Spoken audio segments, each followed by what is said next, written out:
All right, I'm going to start a little different today. I have a question, but I have a couple questions. Not simply for you to reflect on, I actually want you to answer out loud. It's going to be an interactive thing. So I'm an introvert, and I know when people say that, there's a collective kind of groaning of the introverts in the room, but nobody knows because we say it internally.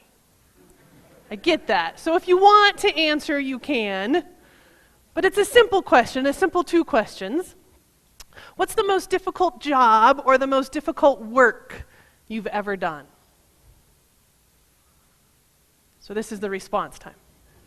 I know we have some extroverts in the room. The most difficult job, the most difficult work you've ever done. Parenting. At the 8 o'clock, oh, what was that? James Bacon is saying something he doesn't want to say out loud. At the 8 o'clock service, there was a sister, 5th grade sister, with younger brothers, and she very clearly and quickly said, being a sister. The most difficult work or job you've ever done. Being a decision maker. Roofing? Is that what I heard? Service? Farming and ranching. I heard something. Teaching. Nursing. Elder care. Preaching. That came up in the early service too. I would agree, especially if you're an introvert. It's pretty difficult. Parenting was, what was that? Burying a loved one. Yes. So what's the most rewarding work you've ever done?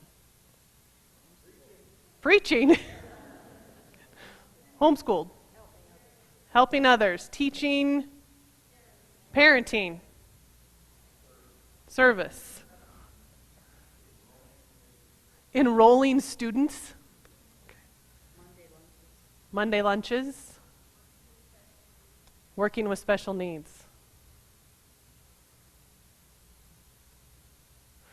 It's interesting how many of the answers are the same for the most challenging and the most rewarding.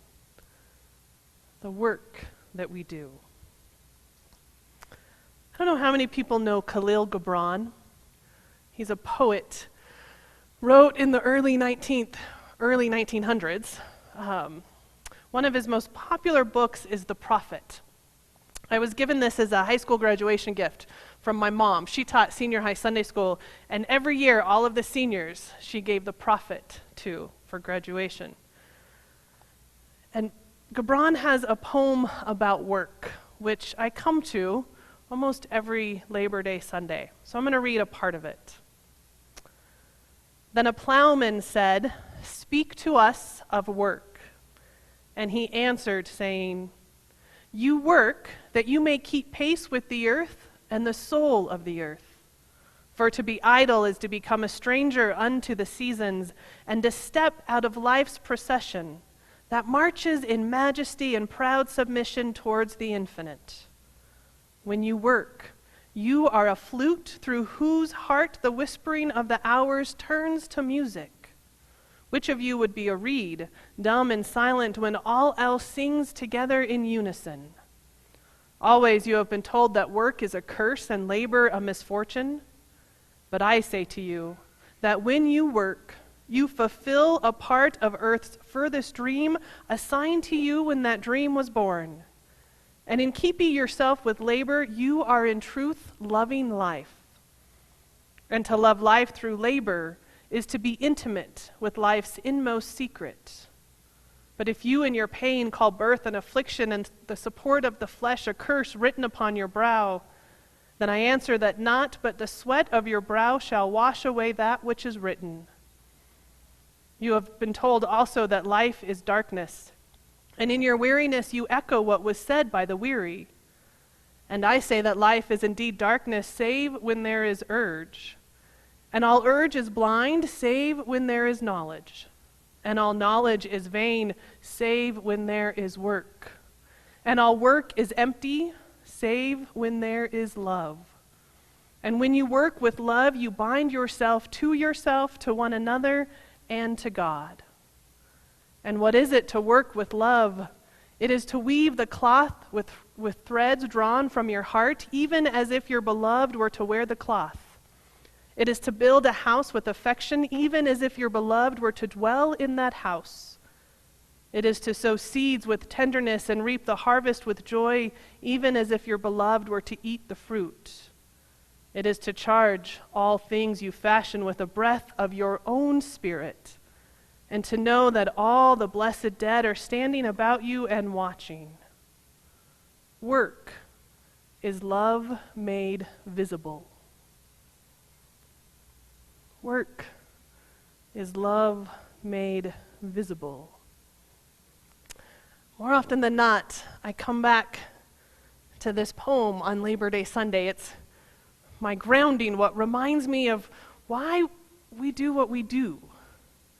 On this Sunday, when we talk about the spiritual aspect of work and labor, this weekend, when we're meant to remember the fight for fair wages or for the 8-hour work day, 40-hour work week, for children kept out of the workforce too young, Labor Day Sunday, Labor Day weekend, reminds us of all that we've done as a society, what we've worked for the betterment of each other. About labor and work. And in the church, we acknowledge this civil holiday because Labor Day reminds us that God is present to us through our work and our labor. That God calls us to labor with love, with honor, with integrity. We celebrate Labor Day at church because it invites us to include God in all that we do, to work with us, to work beside us, to work within us. And when we invite God into our labor, whatever that labor is, whether it's our jobs or parenting or volunteer work, any work that we do, when we invite God into that, the potential benefits of that work increases exponentially. I'll tell you, I'm a firm believer that what we bring to life has more to do with how we experience it than anything else. What we bring to what we do greatly impacts not only us, but those around us. So the scripture for today is from the Gospel of Matthew. It's just a few verses. It's at the end of the Sermon on the Mount. And Jesus says this: "Beware of false prophets who come to you in sheep's clothing, but inwardly are ravenous wolves. You will know them by their fruits. Are grapes gathered from thorns or figs from thistles? In the same way, every good tree bears good fruit, but the bad tree bears bad fruit. A good tree cannot bear bad fruit, nor can a bad tree bear good fruit. Every tree that does not bear good fruit is cut down and thrown into the fire. Thus you will know them by their fruits." For many, the scripture is actually a stumbling block because of the way Jesus talks about good and bad, as if it's really clear, as if it's black and white. You're only either a good or a bad tree. You're only either a good or a bad person. I don't think anything is that black and white, especially people. So I look at the scripture a little differently. When I read these words from Jesus, it's a reminder to me that what we put into our life, our work, our relationships, how we go about our days, what we put into it will more often than not, be reflected in what comes out of it. The fruits of our labor, the fruits of our life, what we're putting into it will be reflected in our fruits.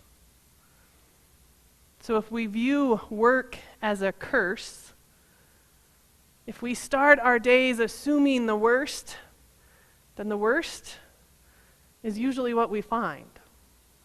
If we set low or negative expectations on people and situations and on ourselves, then more often than not, our expectations are met not because it had to be that way, but because of what we put into it. It's not always the case. Again, it's not that black and white. But it's amazing how much power and influence we have on our own lives and the lives of others simply by how we choose to engage our world, how we choose to engage our daily life. You will know them by their fruits. And if this is the case, my next question for you, but you don't have to answer this one out loud, is what kind of life is reflected in the fruits of your labor? What do your relationships say about you? Do you labor and work and spend your day in service to something beyond yourself, whether at work or at home through volunteer work? When you see a need, do you step in and try to offer help, whether it's to a friend or a stranger? Does your life help to set a positive example for others? What are the fruits of your life? My favorite line of Gabron's poem is, "Work is love made visible." So often when we talk of work, love is not the next word we think of. For some reason, instead of seeing labor and work as a blessing, somehow culturally the language is the opposite. Did you know Monday mornings have the highest rate of heart attacks than any other time in the week? Traffic is worse on Monday mornings than any other time in the week. People are grumpier on Monday mornings, especially if the Broncos lose on Sunday. The beginning of the work week is not the happiest time of the week. What are we being told about what work and labor is?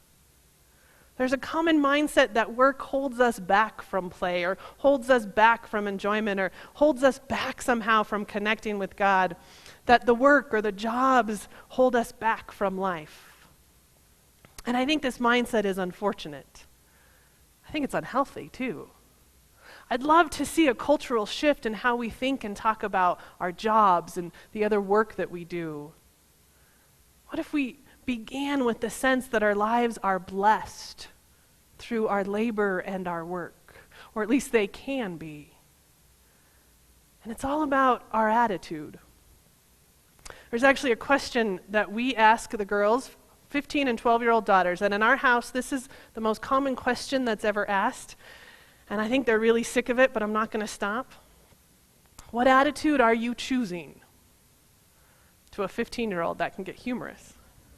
But that's the mantra in our house. What attitude are you choosing for this moment, for this activity, for this day? What attitude are you choosing? Because man, is that going to help dictate what you get out of it. Our work can be love made visible when we choose that. Not just our mission or our volunteer work, not just the jobs that we enjoy, but all work. Imagine the fruits of our labor when that labor begins with an attitude of love. From the idea that we have something to give to each other, something of ourselves to offer this world, something that excites us because we want to share it. Work can be love made visible when we choose that. Thus, you will know them by their fruits. Work is love made visible. What choices are you making on this Labor Day weekend and in this week and in this month and in this year? Are you choosing to make visible God's love in all that you do? Amen.